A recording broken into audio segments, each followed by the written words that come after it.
Well, good morning, everyone. Here we are, Monday, April 29th. It's been a rough weekend in Oklahoma. I don't know if you've seen the news, the weather for my out-of-state friends, but we got pummeled with over 30 tornadoes over the weekend, and pray for the poor little town of Sulphur, Oklahoma. Uh, if you get a chance, go to YouTube and just search on sulfur tornado damage. Um, the drones that go over and show what happened. The quaint little downtown is gone. They're going to have to level every building of the ones the tornado did not level. It is just it's you can't describe it. It's just it looks like a bomb went off. Looks like those aerial photos of uh, parts of Germany in World War II. So anyway, pray for them. You know, after you look at all the damage, the praise is only 4 people died over the weekend.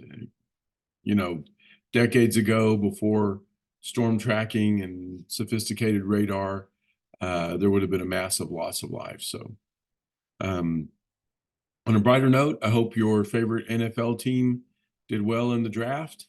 Looks like Kansas City's just getting it better and better and better. That's what I need. This is a Virginia hat. I need a Kansas City hat. That would look good. I like red.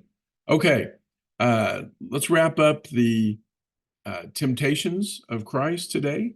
And the Bible tells us that we have not suffered temptation um, any greater than Jesus did.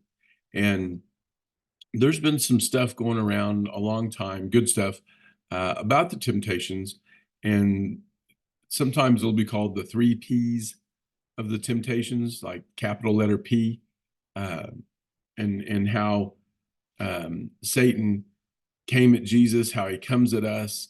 We have all this in common with Christ. He understands how it feels to be tempted in all ways, just as we are. But real very quickly, the 3 Ps are sometimes put with different words. One um, uh, guy wrote this, and this has been around a long time. I'm just sharing some of the things. So the 3 Ps can be pleasure, possessions, and power. If you think about it, you look at how Jesus was tempted. Um, Pleasure is not really the right P, I don't think, but other guys have said the physical, the personal, and the pride. So there are just the 3 Ps. And when next week we're going to look at what Jesus or Satan, how he approached and tempted Eve in the garden. And you'll see it's the same thing, the same way. I'm not going to steal my thunder today, but you need to know that, and I'm the same, you're the same. Um, you know, when he's hungry in the wilderness, 40 days on uh, hardly anything, he was approached for his physical, his personal desire. Um, so when you think about that, whether it's to stop hunger or you have a craving for a certain sweet and you're on a diet, whatever. I mean, temptations come in all sizes, and what did Paul say? All things are permissible, but they're not beneficial. And they're definitely not beneficial or permissible if they're tempting us to sin. And I'm as guilty as the next person. If I have anything in common with Paul, it's that I'm chief among sinners. So we all know, we put on our best face and we do well on Sunday morning for a couple of hours and then it's back to into the fray, isn't it? It's back into the world and it's hard. I mean, it just is. Um, it's hard by design, God wants us to rely on him, not ourselves. It's not by our might, our strength, our power that we're able to overcome anything. It's him, it's God. So let's look at those 3 P's.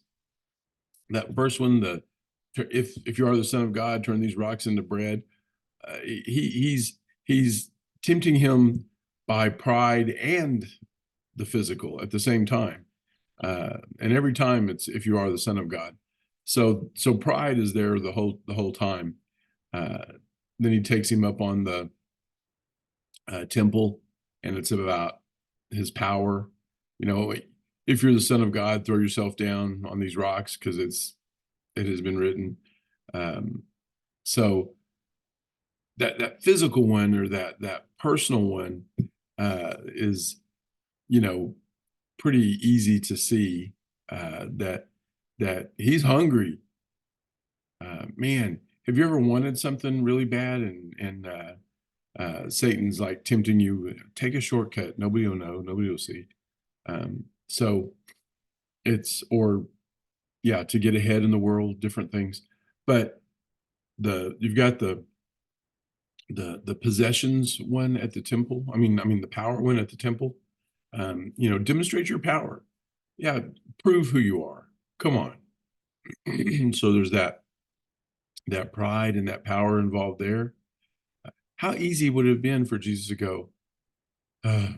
He wouldn't even throw himself down. He could have just like walked off the top of the temple, right? You know what I'm saying? Like, I mean, he walked on water, could have walked on air. So Jesus is self-aware. And then the last one, you know, takes him out to where he can, the high mountain, he can see everything.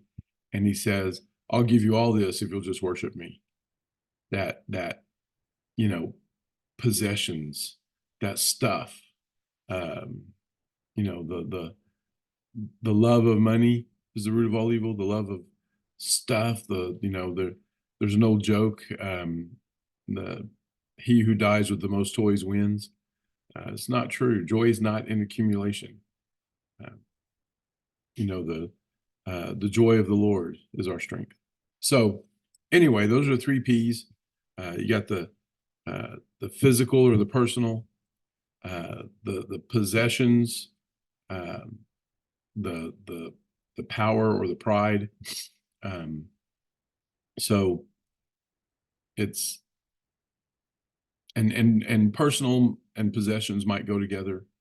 You know, it might be physical, personal, and pride, or there's lots of ways you could do that, but there's definitely 3 phases or 3 facets of temptation, and we'll look at how that applied to Eve next week, and then the week after that we'll take a deeper dive into the decision matrix that Eve faced and what was going on there, that mankind faces, because you know, temptation doesn't stop.